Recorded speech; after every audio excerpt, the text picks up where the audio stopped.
Now to our top story. 7 people are reported dead and 12 injured after a shooting at a Navy yard in Washington, D.C. We can now go to RT Sam Sachs, who's at the scene.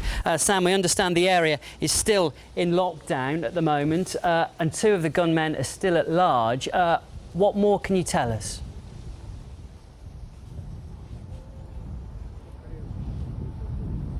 Right, this is still very much an active investigation. The area is still on lockdown. This is M Street that you see alongside me. You see police cars coming and going. You still see helicopters up ahead. So we're now about 6 hours removed from when this began. At about roughly 8:20 a.m., police responded to an active shooting here at the Navy Yard. And we recently just caught up with an eyewitness who was in an adjacent building, and here's what he had to tell us. We're trained for combat operations away from here. You know, we're the away team. We go off and fight other wars in other locations. We don't do it here.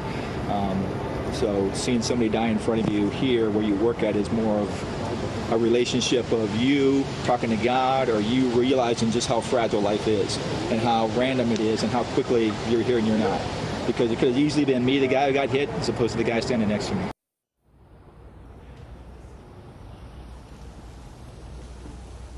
Mr. Jairus is a commander in the Navy. He said he heard 2 shots. He fled down into the alleyway with someone else. He said the man who was right in front of him was shot in the head and went down, and he fled the building. Now, from the latest police briefing we have 7 confirmed deaths. We have people who are still, bodies that are still in the Navy Yard right now. We have 1 shooter who is confirmed dead, and police are still looking for possible 2 other shooters on the loose, a white male and a black male wearing military gear. Now, these are unconfirmed. The police don't know if they were involved in the shooting or not, but they want to keep a lookout for those individuals. But again, this is still very much an active scene here in Washington, D.C. OK, thank you, Sam. That's RT Sam Sachs live there from the scene in Washington, D.C. Now, I spoke to Moin Raouf, who is a defence consultant from Birmingham, and he says the US government walked into a self-made trap. Let's remember there's US naval ships outside Syrian waters currently, and it's a great coincidence that a major announcement was supposed to be held by the UN weapons inspectors today, and all of a sudden there's a major attack in Washington, D.C., one of the most secure cities, or supposedly secure cities in the world. So every time there's supposed to be a major announcement somewhere in the world, an attack, a major attack takes place. So one wonders, if this is a terrorist attack, then how can they get into a secure city and attack a naval base, no less? But also, why on the day there's a major announcement supposed to take place? Let's remember, everyone in the government, from the president downwards, everyone says the United States is secure and no attacks have taken place for a very long time. And all of a sudden an attack takes place in a US naval base. Let's not forget Fort Hood, where Major Nidal allegedly, or he's now been convicted for that, attacked his fellow soldiers.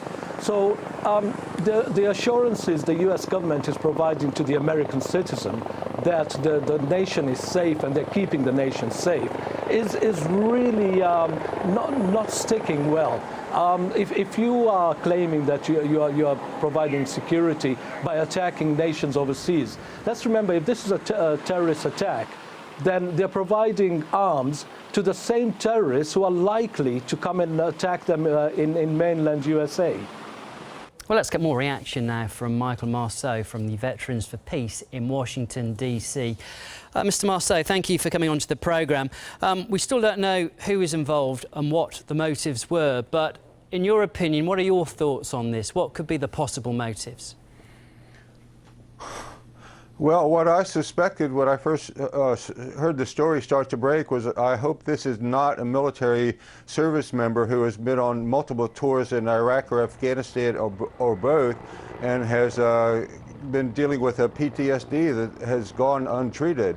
I mean, we're seeing news stories about veterans coming back from multiple tours who cannot get help and who just have these breakdowns because of Veterans Administration and the U.S. military medical facilities are so far behind in their treatment of veterans who need treatment, and there's waiting lists for treatment, especially in the area of mental health, and that is my main concern, that we are not giving the people help who have put themselves in harm's way for our country.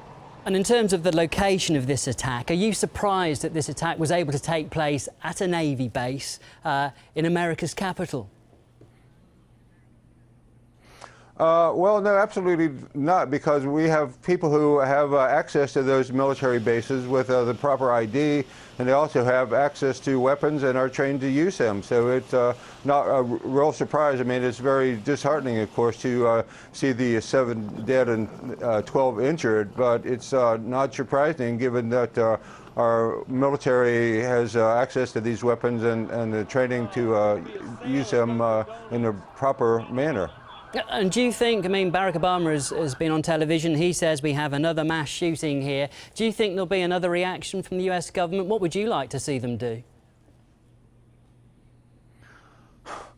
I would like to see them increase the care of veterans who have been in combat numerous times. Like I said, there are waiting lists to get into the Veterans Administration and also the U.S. military medical facilities. And we're seeing the results of this. The stress just builds up and builds up. It's like getting hit in football. The damage to the brain continues to accrue over time and increase over time, and we're seeing that manifest itself in situations like this.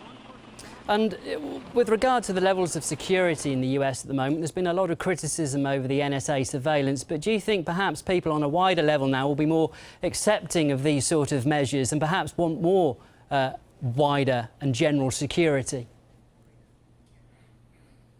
Well, I'm thinking that the recent revelations of Edward Snowden and Bradley Manning about how the U.S. government has been spying on its citizens for years without letting anyone know, I think that the vast majority of Americans are not comfortable with that level of scrutiny of their private emails and phone calls and text messages and other electronic communications. So I think that there will be a call to decrease some of that and have more oversight by the government. So I'm hoping that something positive will come out of this. But I think Americans have been lulled into a false sense of security by saying that if you go up, if you give up these security protections, you will be safer. And obviously, I don't think it works that way.